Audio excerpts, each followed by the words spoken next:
إن الحمد لله نحمده ونستعينه ونستغفره ونعوذ بالله من شرور أنفسنا ومن سيئات أعمالنا من يهده الله فلا مضل له ومن يضلله فلا هادي له وأشهد أن لا إله إلا الله وأشهد أن محمدا عبده ورسوله أما بعد فأعوذ بالله من الشيطان الرجيم يا أيها الذين آمنوا اتقوا الله حق تقاته ولا تموتن إلا وأنتم مسلمون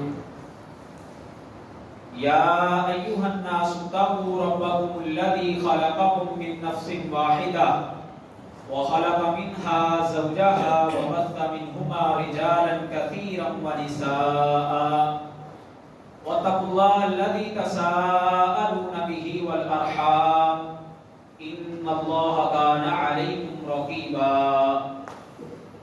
يا أيها الذين آمنوا اتقوا الله وقولوا قولا سديدا يصلح لكم أعمالكم ويغفر لكم ذنوبكم ومن يطع الله ورسوله فقد فاز فوزا عظيما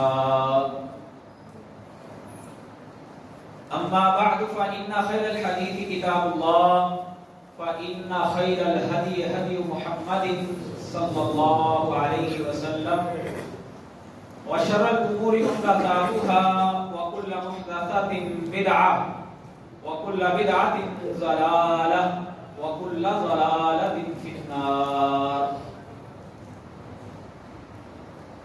قال الله تبارك وتعالى في القرآن المجيد والفرقان الحميد الذين ينقضون عهد الله من بعد ميثاقه ويقطعون ما أمر الله به أن يوصل. وقال الله في مقام آخر يا أيها الذين آمنوا كتب عليكم الصيام كما كتب على الذين من قبلكم لعلكم تتقون. ہر قسم کی تعریفات کبریائی بڑائی پاک مطہر معلا کلمات اللہ مالک الملک کے لیے ہیں جو اس کائنات کا خالق مالک رازق داتا ہے. درود و سلام آقا دو جہاں سرور کونین تاجدار انبیاء ختم الرسل امام الموحدین امام المجاہدین جناب حضرت محمد رسول اللہ صلی اللہ علیہ وسلم کی ذات اقدس کے لیے. محترم سامعین و سامعات، لائیو تقریب میرے معزز بھائیوں، اللہ رب العالمین کا ہمارے اوپر بہت بڑا احسان ہوا ہے کہ اس اللہ نے ہمیں ہماری مختصر زندگیوں میں ایک مرتبہ ماہ رمضان پھر عطا فرمایا ہے، اور آج ہم دوسرا روزہ رکھ کے اللہ کے گھر میں جمعے کی نماز پڑھنے کے لیے اکٹھے ہوئے ہیں. اس مبارک موقع پر ہم اپنے اللہ سے یہ دعا کرتے ہیں کہ اللہ ہمیں اس ماہ مبارک کو جس طرح اس کا حق ہے اس طرح سے گزارنے کی توفیق عطا فرمائے. یقیناً یہ مہینہ بڑی فضیلت والا، اس کے بڑے فضائل اور مناقب رسول اللہ صلی اللہ علیہ وسلم نے بیان کیے. ابو سعید خدری رضی اللہ تعالیٰ عنہ بیان کرتے ہیں کہ جب یہ مہینہ آتا تو رسول اللہ صلی اللہ علیہ وسلم صحابہ کے پاس آتے اور آ کے صحابہ کو کہتے، اے میرے صحابہ، آتاکم رمضان شہر مبارک، اللہ نے تمہیں ایک مہینہ جو رمضان کا برکتوں والا مہینہ ہے، یہ اللہ نے تمہیں عطا کیا ہے۔ اور اس کے بعد اللہ کے نبی فرماتے فرض اللہ علیکم صیامہ، اللہ نے اس کے روزوں کو تمہارے اوپر فرض کیا ہے۔ اور اس کے بعد رسول اللہ صلی اللہ علیہ وسلم صحابہ کو کہتے تفتح فیہ ابواب الجنہ، اس مہینے میں اللہ رب العالمین جنت کے دروازوں کو کھول دیتے ہیں، وتغلق فیہ ابواب النار، اور جہنم کے دروازوں کو اللہ بند کر دیتے ہیں۔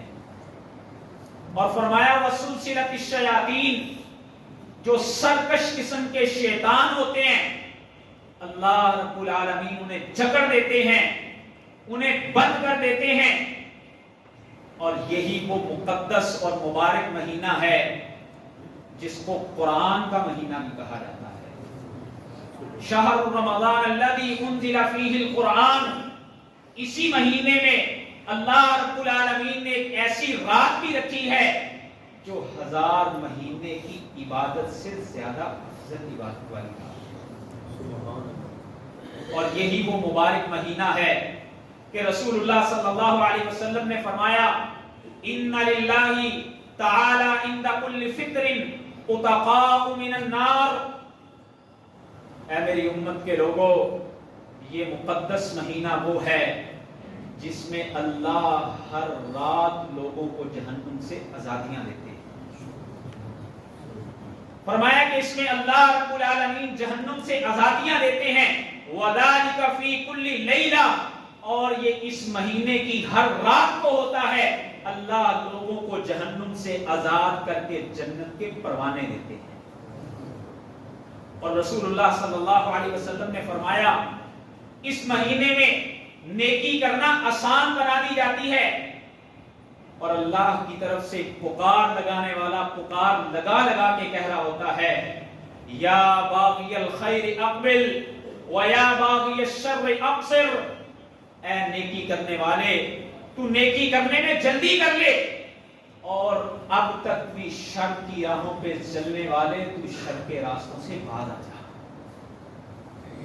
تو خیر کے کاموں کو کرنے میں جلدی کرنے والا بن جا، اور اگر تو کوئی شر کا برائی کا کام کر رہا ہے تو اب تو اس سے رک جا اور باز آ جا۔ یہ اللہ کی طرف سے صدائیں لگائی جاتی ہیں۔ اور رسول اللہ صلی اللہ علیہ وسلم نے فرمایا یہ وہ مقدس اور مبارک مہینہ ہے، اس کی برکتیں یہ ہیں، سبحان اللہ، اس میں انسان اگر نفل پڑھے تو اللہ ثواب فرائض کا عطا فرماتے ہیں۔ اور ایک حدیث میں رسول اللہ صلی اللہ علیہ وسلم کی ایک صحابیہ جس کا نام حدیثوں میں ام سنان آیا ہے، وہ ایک دن رسول اللہ صلی اللہ علیہ وسلم کے پاس آئی اور آ کے اللہ کے نبی سے کہتی ہے اللہ کے نبی میں حج کے موقع پر آپ کے ساتھ نہیں جا سکی تھی، تو میں اگر اس اجر کو لینا چاہوں جو آپ کے ساتھ لوگوں نے حج کر کے اجر لیا تھا تو میں کیا کر سکتی ہوں؟ رسول اللہ صلی اللہ علیہ وسلم نے فرمایا اذا جاء رمضان فاعتمری، جب اللہ تجھے اب زندگی میں رمضان عطا کریں گے تو اس رمضان میں جا کے عمرہ کر لینا، تعدل حجتاً، اللہ تجھے حج کے برابر اس کا ثواب عطا فرما دے گا۔ اور دوسری حدیث میں اللہ کے نبی نے یہ الفاظ بیان کیے، فرمایا کہ تو رمضان میں جا کے حج کر لی، تقضی حجتاً معیہ، اللہ تجھے میرے ساتھ حج کرنے کا اجر اور ثواب عطا فرما دے گا۔ یہ اس مبارک مہینے میں اجر اور ثواب کے بڑھنے کی بات ہے۔ اور یہ سبحان اللہ، یہ جو آپ روزہ رکھ رہے ہیں اس کے اجر کے تو کیا ہی کہنے ہیں۔ رسول اللہ صلی اللہ علیہ وسلم نے فرمایا عمل ابن آدم، آدم کا بیٹا کوئی بھی عمل کرتا ہے تو اللہ کی بارگاہ میں جب وہ عمل پیش کیا جاتا ہے تو اللہ اسے 10 گناہ سے لے کے 700 گناہ تک اس کی نیکی کا اجر اور ثواب عطا فرماتے ہیں۔ جتنا اس کا اخلاص گہرا ہوتا ہے، جتنی اس کی نیت اچھی ہوتی ہے، جتنی وہ اس کو اللہ کے ساتھ تعلق مضبوط کرتے ہوئے نیکی کرتا ہے، اجر اتنا بڑھتا چلا جاتا ہے۔ اور رسول اللہ صلی اللہ علیہ وسلم فرماتے ہیں قال اللہ عز وجل الا الصوم، ساری نیکیاں ان کے اجر اللہ فرشتوں کو کہتے ہیں اتنا لکھ دو اتنا لکھ دو، لیکن جب روزے کی باری آتی ہے تو اللہ فرشتوں کو روک دیتے ہیں۔ اللہ کہتے ہیں فَإِنَّهُ لِي وَأَنَا أَجْزِي بِهِ، یہ روزہ جو ہے اس نے میرے لیے رکھا تھا، اس کا اجر بھی اس کو میں خود ہی دوں گا۔ اس حدیث کی شرح جب میں نے پڑھی کہ عمل تو سارے ہی بندہ اللہ کے لیے کرتا ہے، اس میں کیا اسپیشلی بات ہے؟ تو شارحین حدیث لکھتے ہیں کہ بندہ نماز پڑھتا ہے جماعت کے ساتھ، دیگر لوگ بھی شریک ہوتے ہیں۔ اسی طرح بندہ حج کے لیے جاتا ہے، کثیر تعداد میں لوگ موجود ہوتے ہیں۔ بندہ کسی کو صدقہ دیتا ہے، آخر اس میں کم از کم 2 بندوں کا لین دین تو ہوتا ہی ہے۔ لیکن روزہ ایک ایسی عبادت ہے جو صرف اللہ کے لیے ہے۔ وہ دنیا سے چھپ کے کچھ کھانا چاہ سکے تو کھا سکتا تھا، وہ اگر کوئی معاملہ کرنا چاہتا تو کر سکتا تھا، لیکن اس نے اپنے آپ کو روک کے رکھا۔ کس لیے؟ کہ میرے اوپر اللہ کا رنگ ہے، صبغت اللہ ہے، میں نے اللہ کے حکم کو مانا ہے۔ دنیا اگرچہ مجھے نہیں دیکھ رہی، آسمانوں پہ بیٹھا ہوا میرا رب تو مجھے دیکھ رہا ہے۔ اور بعض محدثین نے اس حدیث کے الفاظ کو انا اجزی بہ کی بجائے انا اجزی بہ پڑھا ہے، جس سے معنی بدل جاتا ہے۔ اور وہ معنی کیا بنتا ہے؟ انا اجزی بہ کا معنی یہ ہے کہ اس کو جزا میں دوں گا، اس کو اجر میں خود دوں گا۔ اور اگر انا اجزی بہ پڑھے تو معنی یہ بنتا ہے کہ اس روزے کا بدلہ میں اللہ کی ذات خود ہی دوں۔ اور جس کو اللہ کی ذات مل جائے، مانا کیا ہے کہ جس کو اللہ کی رضا مل جائے، جس کو اللہ کی خوشنودی حاصل ہو جائے، اس کے لیے دنیا میں یہ بہت بڑے اجر کی بات ہے۔ یہ رسول اللہ صلی اللہ علیہ وسلم نے روزے کے فضائل مناقب بیان کیے۔ ایک حدیث میں اللہ کے نبی صلی اللہ علیہ وسلم نے فرمایا من صام رمضان ایمانا و احتسابا، جس بندے نے روزہ رکھا اس نیت کے ساتھ اللہ کے اوپر ایمان رکھتے ہوئے، اللہ کو اپنا رب مانتے ہوئے، محمد صلی اللہ علیہ وسلم کو اپنا رسول مانتے ہوئے، وہ احتسابا، اور اس روزے کا اجر بھی صرف اللہ سے لینے کی نیت رکھتے ہوئے، اللہ کے علاوہ کسی سے کچھ مطلوب بھی نہیں ہے۔ اللہ اکبر۔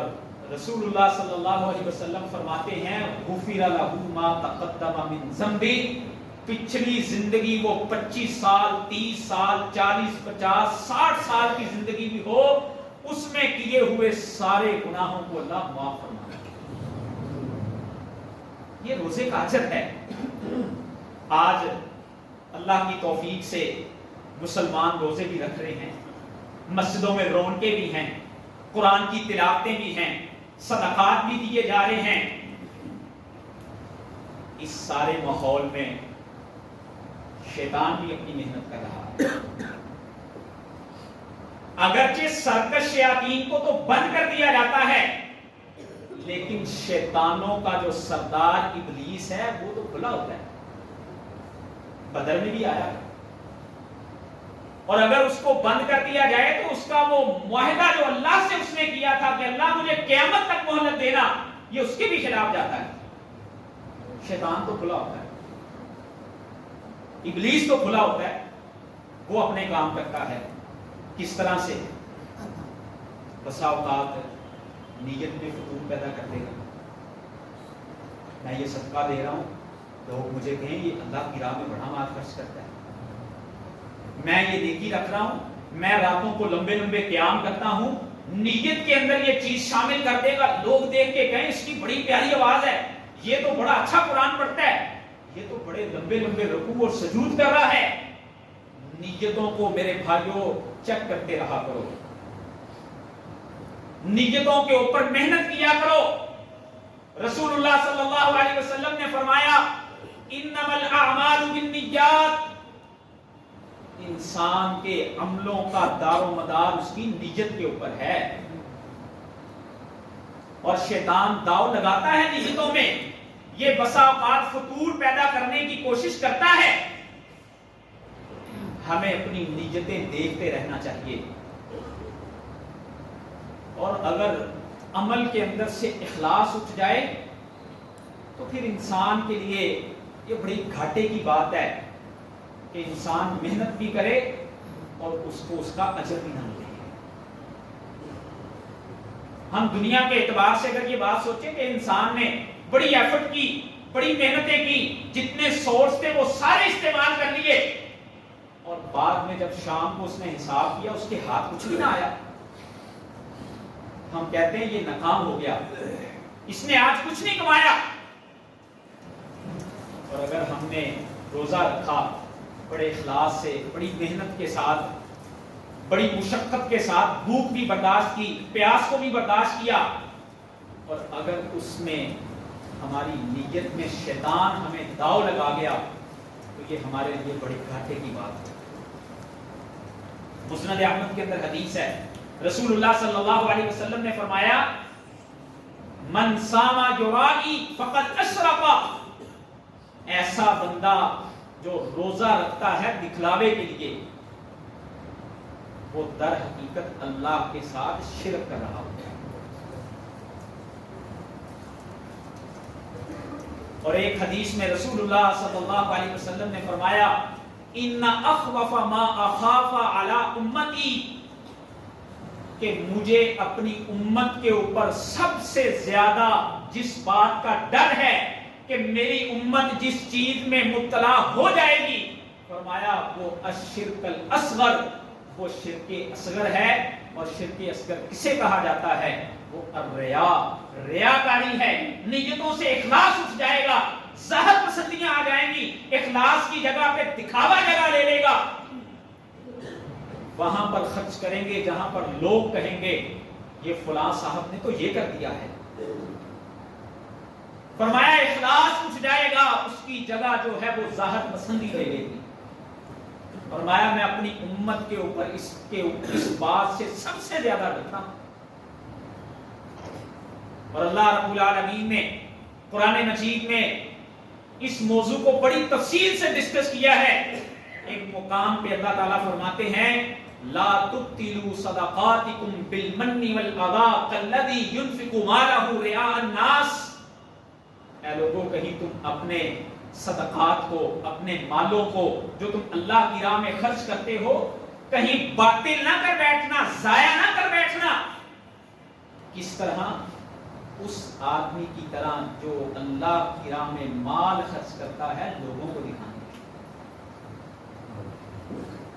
اور رسول اللہ صلی اللہ علیہ وسلم نے، میں کون ہوتا ہوں اتنی سخت بات کرنے والا، اللہ کے نبی نے فرمایا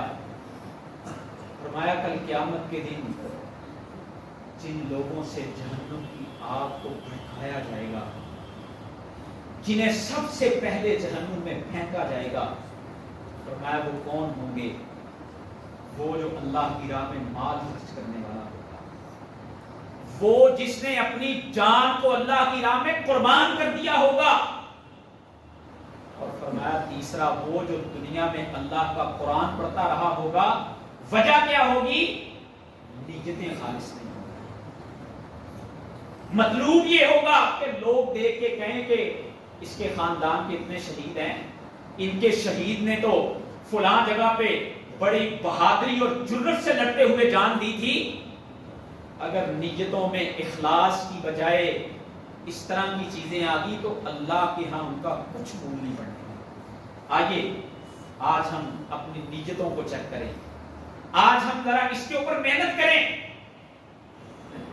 رسول اللہ صلی اللہ علیہ وسلم نے فرمایا ان اللہ لا ينظر الى صورکم ولا اجسادکم، اللہ رب العالمین تمہارے خوبصورت جسموں کو نہیں دیکھتے، تمہاری شکل و شباہت کو نہیں دیکھتے، ولکن ينظر الى قلوبکم واعمالکم، اللہ دیکھتے ہیں تو تمہارے دلوں کا اخلاص دیکھتے ہیں۔ تو آئیے آج ہم دیکھیں کہ ہماری نیتیں کیسی ہیں، اور پھر اس کے ساتھ ساتھ دوسری چیز ہمیں اپنے سورس آف انکم کی طرف بھی دیکھنا چاہیے کہ میں مال کیسا کھاتا ہوں، میرے مال میں کہیں حرام کی آمیزش تو نہیں ہے۔ اللہ رب العالمین نے قرآن مجید میں ہمیں حکم اس بات کا دیا ہے، کلوا من الطیبات ما رزقناکم، پاکیزہ اور حلال چیزوں سے تم کھایا کرو۔ امام طبرانی رحمۃ اللہ علیہ اپنی معجم کبیر کے اندر حدیث لے کے آئے اور علماء نے اس کو حسن درجے کی روایت کہا ہے۔ رسول اللہ صلی اللہ علیہ وسلم نے فرمایا، اگر تم میں سے کوئی آدمی 10 درہم کا کپڑا خریدے اور ان 10 درہموں میں سے 9 درہم اس کے حلال کے ہوں، صرف 1 درہم اس کا حرام کا ہو، یہ 1 درہم حرام کی امیزش یہاں پر آ جائے گی۔ رسول اللہ صلی اللہ علیہ وسلم فرماتے ہیں، اللہ ایسے بندے کی 40 دن عبادت قبول نہیں کرتے۔ اندازہ لگائیے، یہ 30 دن ہیں رحمتوں کے، یہ 30 دن ہیں برکتوں کے مہینے کے، اور اگر کسی کے مال میں حرام کی امیزش ہوگی تو وہ ان برکتوں کو کیسے سمیٹ سکے گا؟ اس کے لیے تو یہ برکتیں یوں ہی گزر جائیں گی، اس کے لیے تو ان برکتوں کا حصول جو ہے وہ ناممکن ہو جائے گا۔ اور رسول اللہ صلی اللہ علیہ وسلم کی جامع ترمذی میں حدیث ہے، اللہ کے نبی صلی اللہ علیہ وسلم نے فرمایا، لا يدخل الجنة لحم ودم نبت على سحت او حرام، فرمایا ایسا گوشت اور ایسا خون جو حرام کے اوپر پرورش پاتا ہے وہ جنت میں کبھی داخل نہیں ہو سکتا۔ اولا بہ النار، اللہ کے نبی فرماتے ہیں ایسے جسم کی آگ زیادہ حقدار ہے کہ وہ اس کو کھائے۔ اور وہ معروف حدیث جس میں رسول اللہ صلی اللہ علیہ وسلم نے فرمایا، ایک بندہ بڑا لمبا سفر کر کے جاتا ہے، جب انسان کے مال میں حرام کی امیزش ہوتی ہے، اس کی دعائیں قبول نہیں ہوتی، اس کی عبادتیں قبول نہیں ہوتی۔ فرمایا لمبا سفر کر کے جائے، اللہ کے سامنے ہاتھ اٹھا اٹھا کے دعائیں کرے، اللہ کہتے ہیں بندے مطعم کا حرام، ملبس کا حرام، مشرب کا حرام، تیرا کھانا حرام کا ہے، تیرا پینا حرام کا ہے، تیرا پہناوا حرام کا ہے، میں تیری دعائیں کیسے قبول کروں؟ تو آئیے میرے بھائیوں، آج ہم اس چیز کے اوپر غور کریں۔ رسول اللہ صلی اللہ علیہ وسلم نے فرمایا کل قیامت کا دن ہوگا، کوئی قدم اپنی جگہ سے ہل نہیں سکے گا جب تک 4 چیزوں کے متعلق ہر انسان سے سوال نہ کر لیا جائے۔ فرمایا ان میں سے ایک چیز یہ ہوگی، ان مالہ من این کسبتہ ومن این انفقتہ، کہ جو تو نے مال دنیا میں لیا وہ تو کہاں سے کماتا تھا اور تو کہاں پہ خرچ کرتا۔ تو اس کے ساتھ تیسری چیز بھی ہے جس کو نبی صلی اللہ علیہ وسلم نے اپنی احادیث میں بڑی تفصیل سے بیان کیا ہے، اور اس چیز کو کہتے ہیں صلہ رحمی۔ اگر صلہ رحمی کی جگہ پہ انسان کی ذات میں قطع رحمی آ جائے، رشتوں ناتوں کو توڑنا آ جائے، تو یہ برستی رحمتیں اور یہ برکتیں ایسے انسان کو کچھ فائدہ نہیں دے۔ اور شاید ہمارے ذہن میں صلہ رحمی کا کانسیپٹ یہ ہے کہ صلہ رحمی اسے کہتے ہیں کہ جیسے کو تیسا، جو میرے ساتھ جس طرح ہے میں بھی اس کے ساتھ اس طرح ہوں۔ نہیں، اس کو صلہ رحمی نہیں کہتے۔ امام بخاری رحمۃ اللہ علیہ صحیح بخاری میں حدیث لے کے آئے ہیں، رسول اللہ صلی اللہ علیہ وسلم کا فرمان ہے، اللہ کے نبی صلی اللہ علیہ وسلم نے فرمایا، لیس الواصل بالمقافی، یہ ادلے کا بدلہ، اس کو صلہ رحمی نہیں کہتے۔ فرمایا ولکن الواصل اذا قطعت رحمہ وصلھا، لوگ اس کے ساتھ رشتہ داریاں توڑتے ہیں، یہ ان کو پھر بھی ملاتا ہے۔ لوگ پیچھے ہوتے ہیں، یہ پھر بھی آگے بڑھتا ہے، یہ اس بات میں آر محسوس نہیں کرتا۔ اس میں میری انسلٹ ہے کہ میں بڑا ہو کے چھوٹے سے پہلے ہاتھ ملاؤں، اس سے میری انسلٹ ہوتی ہے کہ میں بڑے درجے پہ ہوں خاندان میں، اس نے میری انسلٹ کی تھی فلاں موقع پہ، اب میں خود ہی جا کے اس کے ساتھ ہاتھ ملا لوں۔ آئیے اللہ کے لیے اپنی ان اناؤں کو قربان کرتے ہیں، اللہ کے لیے قربان کرتے ہیں۔ واللہ میں نے ایسے ایسے لوگ بھی دیکھے ہیں، سگے بھائی، ایک مسجد کے پہلی صف کے نمازی، اور ایک دوسرے سے سلام بھی نہیں دیتے۔ سگے رشتے، بہنیں بھائیوں کے گھروں میں نہیں جاتی۔ آج خون اتنے سفید کیوں ہو گئے؟ ہم نمازوں میں تو پہلی صفوں میں ہوں، اور اپنی اناؤں کو قربان کرنے کا جہاں پر مسئلہ آئے وہاں پہ ہم اپنی انانیتوں کو کھڑا کرتے ہیں۔ آئیے اللہ کے لیے قربان کرتے ہیں۔ رسول اللہ صلی اللہ علیہ وسلم کا فرمان ہے کہ جو اللہ کے لیے جھک جاتا ہے، جو اللہ کے لیے آگے بڑھ جاتا ہے، جس نے سلام میں ابتدا کر لی، اللہ اس کو کبھی نیچا نہیں کرتا، اللہ اس کو کبھی نیچا نہیں کرتا، اللہ اس کو ہمیشہ عزتیں ہی عطا فرمائیں گے۔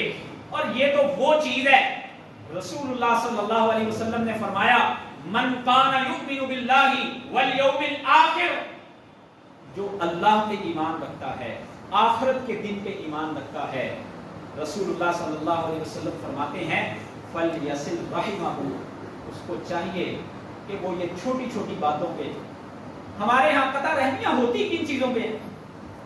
اس نے مجھے فلاں کی شادی پہ نہیں بلایا، اس نے مجھے فلاں موقع پہ پیچھے رکھا، اس نے مجھے فلاں موقع پہ اگنور کر دیا۔ ان چھوٹی چھوٹی باتوں پہ اتنی طوالتیں چیزیں پکڑ جاتی ہیں کہ یہ جملہ ہم بڑی آسانی سے اپنی زبان سے کہہ دیتے ہیں، آج کے بعد تو میرے لیے ختم، میں تیرے لیے ختم۔ واللہ میرے بھائیوں، یہ رشتہ داریوں کے معاملات یہ ایسی چیز ہے کہ اللہ رب العالمین نے قرآن مجید میں اس کا حکم دیا ہے کہ ان کو جوڑا جائے، ان کو ملایا جائے، ان کو توڑا نہ جائے۔ اور ایک حدیث میں رسول اللہ صلی اللہ علیہ وسلم فرماتے ہیں ہر جمعرات کی رات، جمعے کی رات جب آتی ہے، جمعرات کو آدم کی اولاد کے اللہ کے ہاں عمل پیش کیے جاتے ہیں، مگر ایسا انسان جس نے قطع رحمی کی ہوتی ہے، اللہ اس کے اعمال کو پینڈنگ میں ڈال دیتا ہے۔ اور ایک حدیث میں تو رسول اللہ صلی اللہ علیہ وسلم نے یہاں تک فرمایا لا يدخل الجنت قاطع، رشتوں کو توڑنے والا تو جنت میں نہیں جا سکتا۔ آئیے آج ہم یہ جو ساری محنتیں کر رہے ہیں، یہ بھوکوں کو برداشت کر رہے ہیں، پیاس کو برداشت کر رہے ہیں، اپنی خواہشات کو روک کے رکھا ہوا ہے، راتوں کو اللہ کے سامنے قیام میں بھی کھڑے ہو رہے ہیں، صدقات بھی دے رہے ہیں، اپنے مالوں کو بھی خرچ کر رہے ہیں، یہ ساری محنتیں اگر ہم کر رہے ہیں، اگر اس چھوٹی سی بات سے، میں اس کو چھوٹی سی بات کہتا ہوں، اگرچہ ہم نے ان کو بڑی بڑی باتیں بنا لیا ہوا ہے، اپنی انا کی قربانی دینا یہ کوئی بڑی بات نہیں ہے، صرف اپنے آپ کو سمجھانے کی بات ہے۔ آئیے آج سے اگر میرے کسی رشتے کے ساتھ ایسا معاملہ ہے تو اللہ کے لیے میں اپنے ہاتھ کو پہلے بڑھاتے ہوئے اس کے ساتھ سلام کرتا ہوں۔ رسول اللہ صلی اللہ علیہ وسلم فرما رہے ہیں کہ جو جھک جائے گا اللہ اس کو کبھی اللہ اس کی عزت میں کبھی کمی نہیں ہونے دے گی، کچھ بھی نہیں ہوگا۔ اور اس کے ساتھ ایک آخری چیز آپ سے شیئر کیے چلوں، کبھی کبھی اپنے عقیدوں کو بھی دیکھتے رہا کریں۔ عقیدہ بڑی بنیادی چیز ہے، اگر انسان کے عقیدے میں توحید کی جگہ پہ شرک نے جگہ لے لی، اور واللہ یہ سچی بات ہے، ہمیں اپنی غلطی کو تسلیم کرنا چاہیے۔ آج مسلمانوں میں شرک پایا جاتا ہے، مسلمان اللہ کے علاوہ اوروں کے سامنے جھکتے ہیں، مسلمان اللہ کے علاوہ اوروں سے مانگتے بھی ہیں۔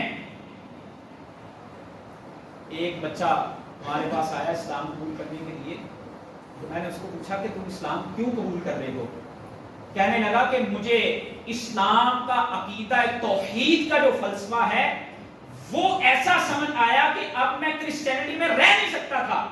ہم وہاں پر 3 خداؤں کو مانتے تھے اور اسلام تو کہتا ہے قل هو اللہ احد. کہتا ہے مجھے اس چیز نے اتنا متاثر کیا کہ اب میں اشہد اللہ الہ الا اللہ پڑھ رہا ہوں. آج امت کے اندر عبادات میں شرک پایا جاتا ہے. لوگ جسمانی طور پہ شرک کرتے ہیں, مال کے اعتبار سے شرک کرتے ہیں, غیر اللہ کے نام پہ نظر و نیاز دی جاتی ہے. آگے یہ شرک ایک ایسی چیز ہے, رسول اللہ صلی اللہ علیہ وسلم نے فرمایا جس کے عمل کے اندر شرک ہوتا ہے اللہ کے ہاں اس کی نیکیوں کی کوئی قدر نہیں ہوتی. اور اگر وہ انسان ایسے ہی مر گیا, شرک کی حالت میں مر گیا, معافی نہ مانگ سکا, تو صورتحال بڑی بحرانت ہے. اللہ رب العالمین قرآن مجید میں فرماتے ہیں ان اللہ لا یغفر ان یشرک بہ ویغفر ما دون ذلک لمن یشاء. جس نے اللہ کے ساتھ شرک کیا اس کو اللہ کبھی معاف نہیں کرتا. اللہ کی ذات اپنی ذات کے اعتبار سے بھی وحدہ لا شریک ہے, اللہ اپنی صفات کے اعتبار سے بھی وحدہ لا شریک ہے. جیسے اللہ کی ذات کا کوئی شریک نہیں ہے, عبادت اللہ کے علاوہ کسی کی نہیں ہے, ایسے ہی اللہ کی جو صفات ہیں وہ بھی کسی غیر اللہ کے اندر ماننا یہ بھی شرک ہوتا ہے. اللہ کے علاوہ کسی اور سے کوئی امید رکھنا یہ بھی غیر اللہ کے ساتھ غیر اللہ کو رب ماننے والی بات ہوتی ہے. اور بسا اوقات ہم یہ سمجھتے ہیں کہ ہم تو موحد ہیں, ہم تو توحید پرست ہیں, لیکن سورہ الجاسیہ کا وہ مقام مجھے کئی دفعہ اندر سے ہلا کے رکھ دیتا ہے جس میں اللہ رب العالمین اس چیز کا تذکرہ کرتے ہیں. افرأیت, اے جناب محمد رسول اللہ صلی اللہ علیہ وسلم, کیا آپ نے اس شخص کو نہیں دیکھا من اتخذ الہہ ہوا, جس نے اپنے نفس کی خواہشات کو اپنا معبود بنا لیا. نفس کی خواہشات کو معبود بنانا یہ کیا ہوتا ہے؟ ایک طرف اللہ کا حکم آ جائے, دوسری طرف میرا دل اس کو نہ مان رہا ہو, میرے نفس میں سستی پائی جا رہی ہو, کاہلی پائی جا رہی ہو, میرا نفس کہہ رہا ہو یہ نہیں یہ کرو, یہ نہیں تم یہ کر لو. اللہ رب العالمین فرماتے ہیں کہ یہ بندہ جس نے اپنے نفس کو معبود بنایا ہوا ہے یہ بھی اللہ کے ساتھ شرک کرنے. تو آئیے میرے بھائیوں اپنا محاسبہ کریں, ان چیزوں کو دیکھیں. یہ رحمتوں اور برکتوں کا مہینہ ہے. ان برکتوں کے ساتھ ساتھ دیکھیے گا کہیں ہمارا وہ اصلی دشمن جس کو اللہ نے قرآن میں ہمیں کہا فاتخذوہ عدوا, تم اس کو اپنا دشمن سمجھو, وہ دشمن کہیں ہمارے ساتھ ہاتھ نہ کر جائے اور یہ برکتیں یہ رحمتیں یہ کہیں یوں ہی نہ گزر جائیں. اللہ ہمیں ان برکتوں سے کما حقوق استفادے کی توفیق عطا فرمائے. وآخر دعوانا الحمدللہ.